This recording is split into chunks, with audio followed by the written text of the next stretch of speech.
Sidang jemaat kekasih Tuhan, tibalah kita dalam pemberitaan sabda Tuhan.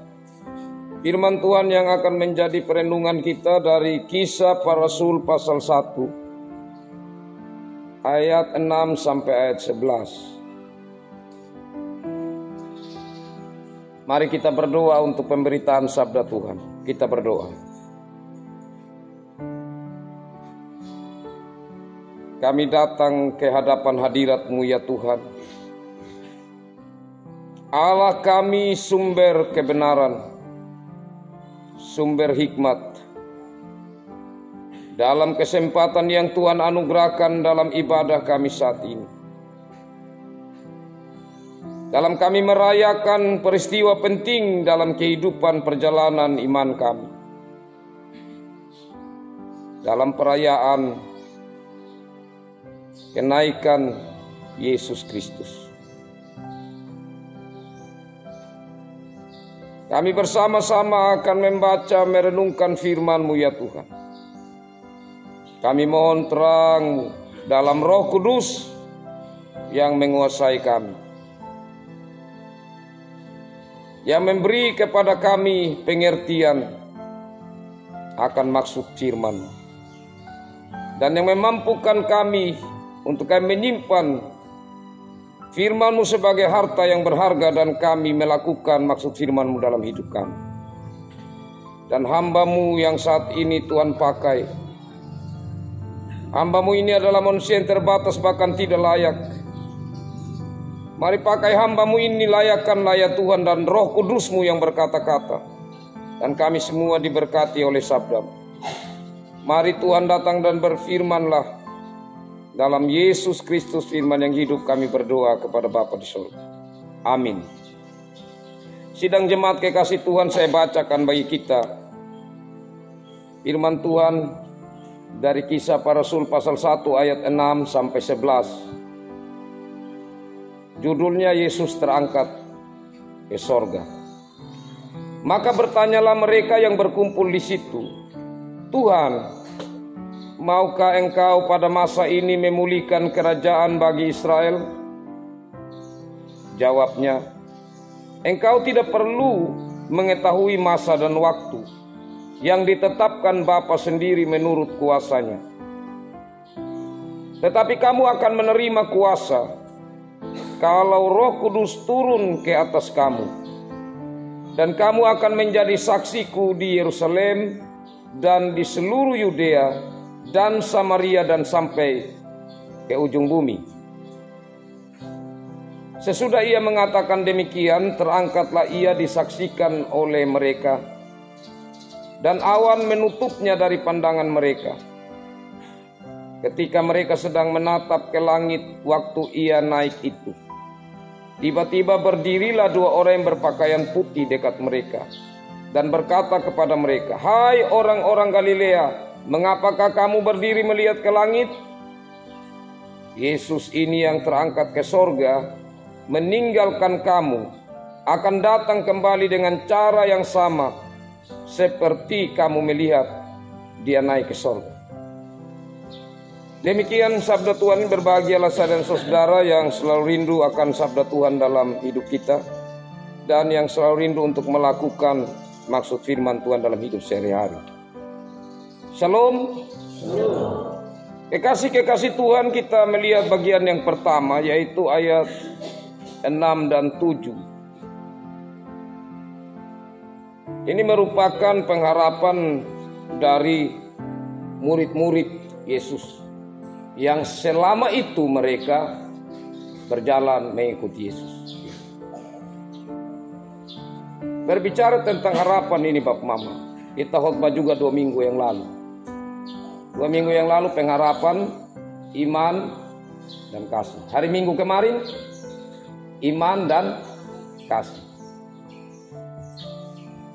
Kadang Bapak Mama, bahkan seringkali, kenyataan yang kita hadapi tidak seperti apa yang kita harapkan. Atau apa yang kita harapkan kadang tidak sejalan dengan kenyataan.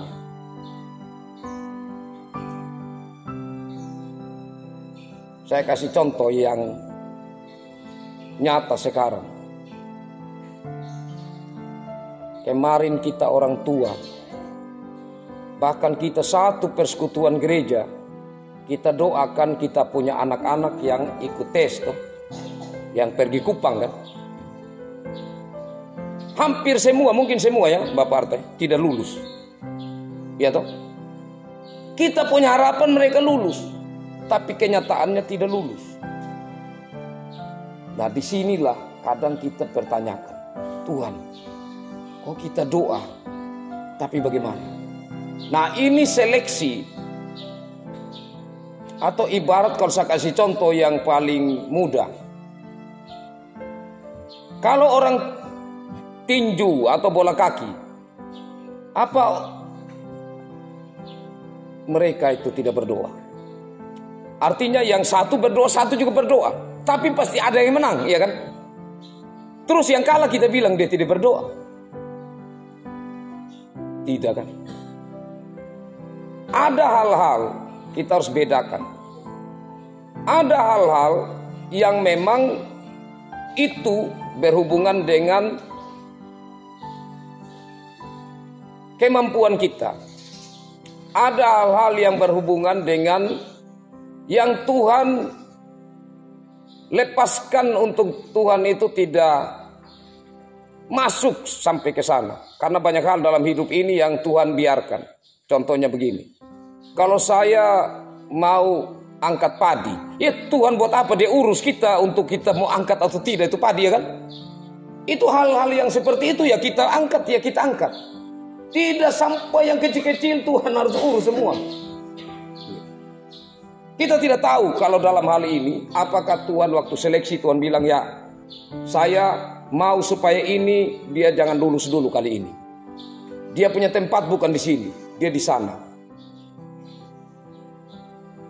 Bisa saja juga, tapi bisa juga tidak.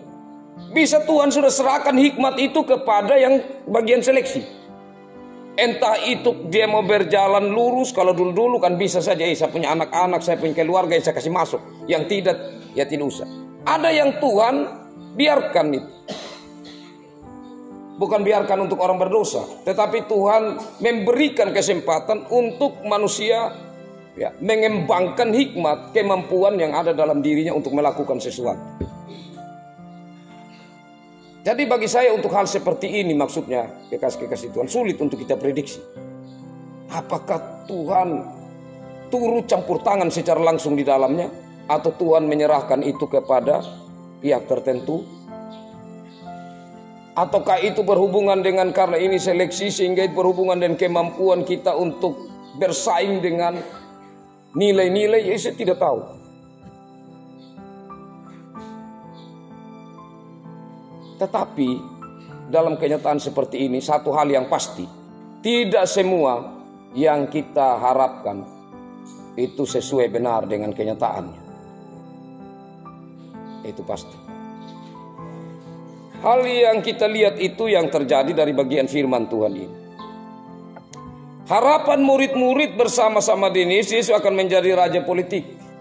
Ini sudah berulang kali saya sampaikan tentang hal ini. Bahwa para murid bahkan banyak orang Israel berharap dari Yesus ia akan menjadi raja yang menggulingkan penjajah, dalam hal ini Romawi waktu itu. Tetapi saat sampai Yesus membawa mereka di satu bukit untuk berpisah di sana dengan para murid, mereka melihat tanda-tanda itu tidak ada. Sehingga mereka harus bertanya, Tuhan maukah engkau pada masa ini memulihkan kerajaan bagi Israel? Mereka masih punya satu harapan sebelum berpisah. Daripada kita diam, lebih baik kita tanya kepastian. Tapi dalam kenyataan ini kekasih-kekasih Tuhan, Yesus pertama tidak menjawab sesuai pertanyaan mereka. Tetapi yang Tuhan sampaikan di sini bahwa kamu tidak perlu tahu. Jadi bukan menjawab ya atau tidak. Tetapi Yesus mengatakan kamu tidak perlu tahu masa dan waktu yang ditetapkan Bapa sendiri menurut kuasa. Dalam hal ini kekasih-kekasih Tuhan, ada satu harapan kita yang untuk mengendalikan tidak bisa dari diri kita sendiri. Itu ada dari pihak lain. Dan terutama hal-hal yang berhubungan dengan kalau Allah sendiri yang tetapkan dalam hidup kita. Jadi ada yang mampu untuk kita punya harapan ini, kita akan upayakan dan itu bisa untuk kita capai. Tapi ada yang di luar dari kemampuan kita untuk terlibat langsung di sana. Seperti kalau yang saya katakan tadi, seleksi ya. Ya tidak bisa lah kita mau dengan kemampuan kita, tidak bisa harus masuk, bagaimana tidak bisa ini, saya harus lulus. Ya itu di luar kemampuan kita. Itu ada mereka yang tim atau apa yang khusus bekerja di situ. Kita tidak masuk di sana. Kita hanya mengerjakan apa yang menjadi. Jadi seperti ini. Jadi mereka tidak punya kemampuan untuk itu. Kemampuan untuk menahan Yesus, kemampuan untuk memerintahkan Yesus supaya menjadi raja politik atas mereka. Dan Yesus mengatakan itu, bahkan dia sendiri, Yesus sendiri ya, tidak memiliki kuasa untuk menyatakan itu kepada mereka. Karena kuasa itu berasal dari Bapa. Bapa sendiri yang akan menetapkan menurut kuasanya. Nah, ini hal penting yang kita renungkan bagian yang pertama. Bagian yang kedua, kekasih-kekasih Tuhan. Dikatakan di sini tentang tugas tanggung jawab. Di sini Yesus mau mengatakan bahwa ada hal yang itu bukan menjadi tanggung jawabmu. Ada hal yang lain yang sebenarnya itu yang harus kamu tanyakan. Itu yang harus menjadi harapanmu, itu yang menjadi tugas tanggung jawab. Di sini Yesus mengatakan bahwa yang harus dilakukan oleh para murid adalah menjadi saksi. Jadi Yesus mau mengalihkan dari apa yang sebenarnya tidak perlu untuk mereka tanya terus, dan tidak perlu untuk mengganggu pikiran dan perasaan mereka. Karena yang mereka harus fokuskan justru apa yang harus mereka lakukan, bukan apa yang harus Tuhan lakukan kepada mereka. Jadi yang mereka harus pikirkan apa yang Tuhan mau mereka lakukan, bukan apa yang mereka mau Tuhan lakukan dalam hidup mereka. Nah, di sini kekasih-kekasih Tuhan yang Yesus mau, mereka konsentrasi tentang satu tugas, yaitu menjadi saksi Yesus. Menjadi saksi Yesus itu melampaui hal yang berhubungan dengan mereka pikirkan tentang hal politik. Karena tentang hal politik itu merupakan hal yang berhubungan dengan fisik atau hal yang sementara. Tetapi tugas tanggung jawab menjadi saksi itu akan membawa satu kebebasan yang sesungguhnya. Akan membawa sebuah kemerdekaan yang sesungguhnya. Yang akan membawa kelepasan dan menuju kepada kehidupan yang kekal. Inilah harta yang berharga yang Yesus tawarkan lewat tanggung jawab kepada para murid saat itu. Nah, kekasih-kekasih Tuhan berhubungan dengan ini yang menjadi perenungan kita, apakah sebagai saksi-saksi Kristus kita telah menjalankan tanggung jawab itu? Ya pasti. Saya yakin kita semua menjalankan itu. Menyatakan tentang Yesus Kristus, menyatakan tentang kebenaran dalam hidup ini.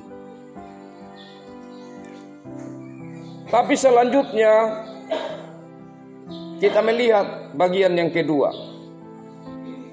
Saksiku di Yerusalem, di seluruh Yudea dan Samaria sampai ke ujung bumi.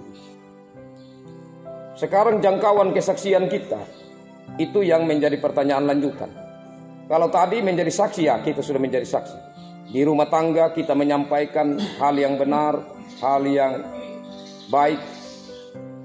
Tapi jangkauan kita sampai di mana? Ini berhubungan dengan menjadi saksi yang tidak saja untuk diri sendiri, tetapi menjadi saksi untuk lingkup yang lebih luas. Artinya apa? Saya menjadi saksi di rumah tangga, tapi juga di tempat kerja, tapi juga di tempat di mana saya berada. Itu maksud jangkauan. Bukan saja dalam rumah tangga, tetapi dimanapun. Ini pertama-tama berhubungan dengan kita orang dewasa, orang tua. Di dalam rumah tangga, kita berani untuk menyampaikan kepada anak-anak kita tentang hal-hal yang benar. Tapi apa di luar rumah tangga, kita juga berani. Kadang-kadang biar sudah mau jadi apa, bukan saya punya anak juga, terserah dia buat apa mau tegur. Apa nih kalau 1-2 kali tegur dia tidak mau dengar, tema luru ya, tidak boleh apa mama.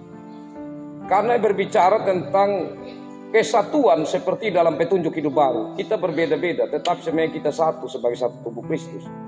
Karena saling mendorong dalam kasih itu hal yang sangat penting. Itu penting sekali.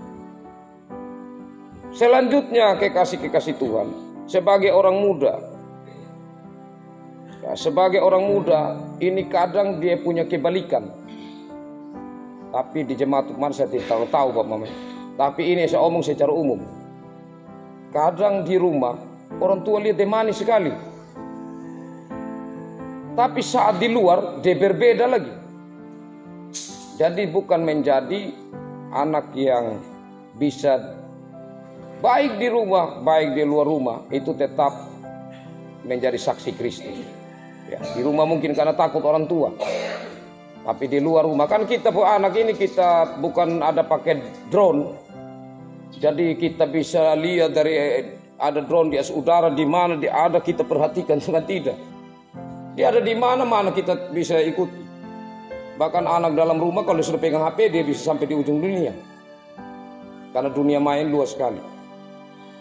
Nah, kekasih Tuhan dalam hal ini, orang-orang muda yang ada saat ini saya pesankan untuk tetap menjadi saksi Kristus, baik itu di rumah tangga maupun di luar. Tapi ada lagi yang terbalik. Di luar dia manis sekali, tapi dalam rumah tangga dia suka melawan orang tua. Dia tidak hidup sebagaimana anak yang manis di luar rumah. Dia bisa bersayang dengan kawan-kawan, dengan orang tuanya kawan, tapi di rumah dia melawan sekali. Jadi ada yang terbalik juga.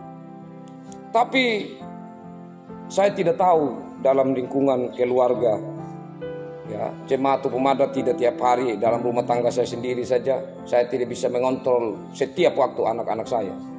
Ya, apalagi semua warga jemaat. Tetapi Bapak Mama yang lebih tahu, tentu kita akan melihat itu dan menjadi perenungan bersama kita. Yang terakhir kekasih Tuhan, sesudah ia mengatakan demikian, terangkatlah ia disaksikan oleh mereka dan awan menutupnya. Apa yang bunyi terus tadi?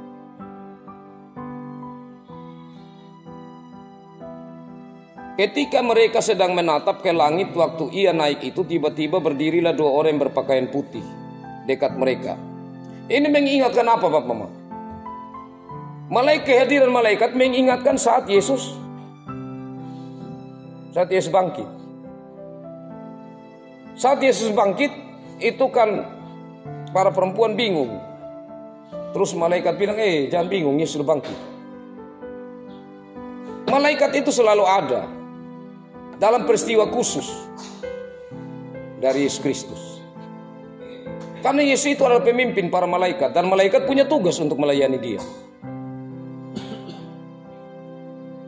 Nah, jadi saat Yesus terangkat ke sorga, raja mereka sudah pergi. Para malaikat ini punya tanggung jawab untuk mengingatkan manusia, dalam hal ini murid-murid, supaya mereka melepaskan apa yang bukan bagian dari harapan harus mereka jangkau. Mereka harus lepaskan. Jadi mereka tidak bisa menahan Yesus.